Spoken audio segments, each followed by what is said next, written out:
Does it take a full season or more to eliminate weeds fully like POA, even when spraying Spectacle Flow? I've had some breakthrough, but the turf is only 1 year old. Okay, so we can get our terminology together here first. So as far as fully eliminating weeds to where they're never an issue in your lawn, that's really never going to happen.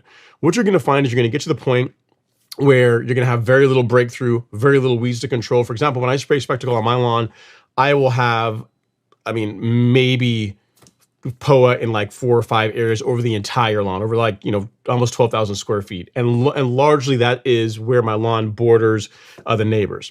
What you will find is as you take better care of the lawn, as your pre-emergent program gets more on point, you grow a healthier stand of turf grass, it does make it more difficult for weeds to establish. So yes, as time progresses, if you keep up with your spring and fall pre-emergence, you're going to find that weeds are less and less of an issue in your lawn. But as far as eliminating them altogether, it's just not really, it's not possible. But the amount of work and effort that it would take, I don't think is really necessarily worth it. So what you will find with your lawn only being 1 year old, yeah, like you'll see some breakthrough this year. Next year, it's going to be less. And then the subsequent years, it'll be even less. So the things you can do in between pre-emergent, remember, that's just a tool to help us make it more difficult for weeds to grow. But in between pre-emergent applications, between spring and fall, what you want to focus on is, feeding the lawn properly. So getting a good nutrient program based on soil testing to help really grow a healthy stand of turf grass, because that makes it so much more difficult for weeds to become a problem in the first place. Even if the lawn has,